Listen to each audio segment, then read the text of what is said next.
Crypto কথা YouTube চ্যানেলে সবাইকে স্বাগতম। আশা করি সবাই ভালো আছেন। তো ভালো নাও থাকতে পারেন যদি আপনারা যদি পোর্টফোলিওর দিকে তাকান, তো পোর্টফোলিও সবারই ডাউন আছে।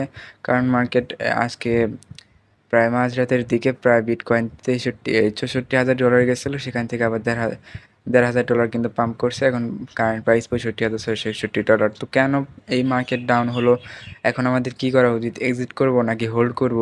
তো মার্কেট কেন ডাউন করলো? তো সেটা যদি আমরা দেখতে যাই, প্রথমে আমরা ট্রেডিং ভিউতে যাব। ট্রেডিং ভিউ যাওয়ার পরে বিটকয়েন ডমিনেন্সটা দেখব। তো আমরা আমি গত ভিডিওতে তোমাদের বলেছিলাম যে যখন বিটকয়েন ডমিনেন্স বাড়বে তখন অলস কয়েন আর বিটকয়েনের দাম কিন্তু কমবে। আর যখন বিটকয়েনের ডমিনেন্স কমবে তখন বিটকয়েন হয় স্টেবল, নয় বাড়বে, আর অলস কয়েন কিন্তু অবশ্যই বাড়বে। এটা নিচে নামতে হবে, তাহলে অলস কয়েন উপরে যাবে, আর এটা উপরে গেলে অলস কয়েন নিচে নামবে। তো যখনই মাঝরাতে এটা আর কি বিগ একটা গ্রিন ক্যান্ডেল তৈরি করছে বিটকয়েন ডমিনেন্স, সেজন্যই কিন্তু অলস কয়েনগুলো আমরা 20 থেকে 30%, এমনকি 40% পর্যন্ত ডাম্প দেখতে পারতেছি। তো এখন আমার মতে এই এখন আমার মতে ওই ক্রিপ্টো মার্কেটে কোনো নেগেটিভ নিউজ নাই। এটা ম্যানিপুলেশন করা হয়েছে, কারণ অনেকেই লং ট্রেড ধরেছিল যে বিটকয়েন যদি উপরে যায় তাহলে তাদের কি আর প্রফিট হবে। তো এটা কোনো এক্সচেঞ্জ বা হোয়েলসরা চাইবে না যে এই রিটেলার্সদের বা আমাদের মতো ছোট ছোট ইউজারদের প্রফিট হোক। আর সেজন্যই তাদেরকে লিকুইডেশন করার জন্য বড় বড় এক্সচেঞ্জগুলা আর কি বিটকয়েনের প্রাইসটা ডাম্প করাইছে এবং তাদেরকে লিকুইডেট করে দিছে।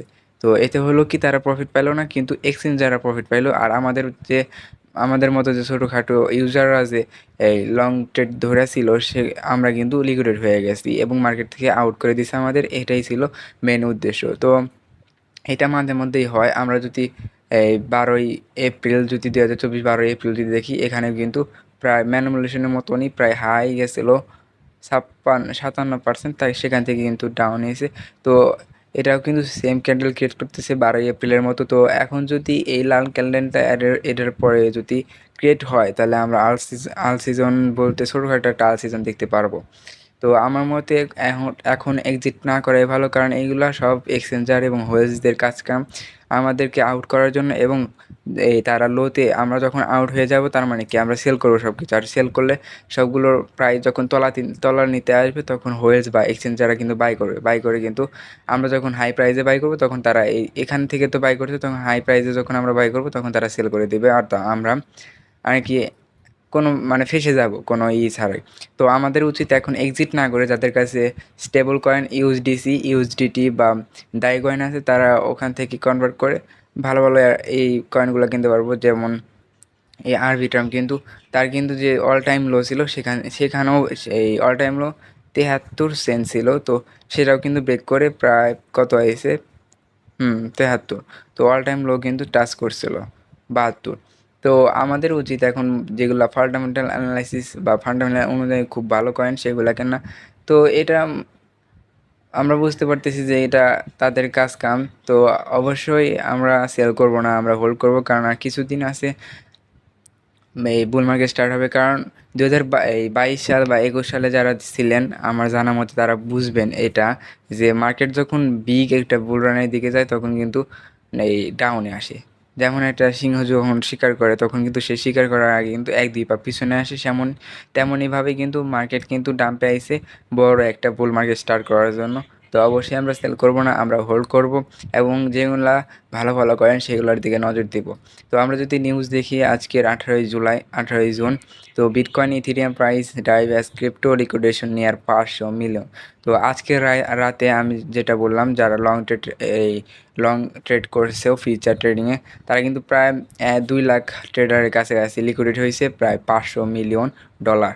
তো তারপরে যে নিউজটা, সেটা হলো digital asset fund biggest weekly outpost এই সায়েন্স মার্চ।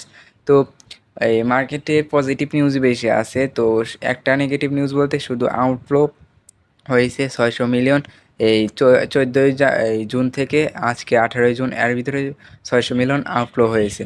তো তাছাড়া আমরা কোনো মার্কেটে নেগেটিভ নিউজ দেখতে পারতেছি না। আর একটা নিউজ যদি আমরা দেখি, সেটা হলো রেপেলের ইউএস যে এসইসি যে আর কি এই কোম্পানি ছিল, সেটা রিপেল বা এক্সআরপির উপরে কিন্তু আর কি বলতেছে যে তারা এক্সআরপিকে বা এক্সআরপি সিওকে যেগুলা করতে বলতেছে এক্সআরপি তা করতেছে না। এই এসইসি 2 বিলিয়ন ডলার এক্সআরপি এই ফাইন চাইছে, তো এক্সআরপি কিছু করতেছে না সেটা বলা হয়েছে। আর তারপরে যদি আমরা নিউজ দেখি, তারপরে নিউজ মার্কেট পজিটিভ আছে, পজিটিভ বলতে পজিটিভ নিউজ আছে, তবে মার্কেট ডাউন আছে। তো এটা হলো বুল মার্কেট স্টার্ট হওয়ার একটু আগের আর কি পরিস্থিতি। যারা 2021 সালে ছিলেন তারা অবশ্যই জানেন যে তখনও কিন্তু এরকম ডাম্প দেখা গেছিলো, কিন্তু তার কিছুদিন পরে কিন্তু বুল মার্কেট স্টার্ট হয়েছিল। তো এটা ছোটোখাটো পাম্প আসবেই। যারা আর কি এগুলো বোঝেন তারা আর কি এক্সিট করবেন না আমার মতে, তো এক্সিট না করাই ভালো। এটা পাম্প আসবে আবার, এই কিছুদিনের ভিতরেই পাম্প আসবে আর কি। এটাই ছিল আজকের নিউজ। তো যারা এখনও এই ভালো ভালো কয়েনগুলো বাই করেন নাই অবশ্যই বাই করবেন, কারণ এই প্রাইস যদি বাই না করেন আপনারা আর কোনো দিনও চান্স পাবেন না, কারণ আর কিছু দিন বা কিছু সপ্তাহ পর কিন্তু বুল মার্কেট স্টার্ট হবে। বুল মার্কেট বলতে গেলে আর কি ছোটোখাটো একটা পাম্প হবেই। ধরেন এখন এই এনএপির প্রাইস আমরা 31 সেন্টে পেতেছি, এটা যখন 60 সেন্ট বা 80 সেন্টে যাবে তখন আপনারা বলবেন আহা এখানে কেন বাই করলাম না। তো সেজন্যে পরবর্তীতে আফসোস না করা লাগে, সেজন্য এখন বাই করেন। যেমন এআরবি একটা ফান্ডামেন্টালি স্ট্রং কয়েন, সেটা কিন্তু অল টাইম লোর কাছে এসেছে, এটা কিন্তু সুবর্ণ সুযোগ। তো অবশ্যই বাই করবেন।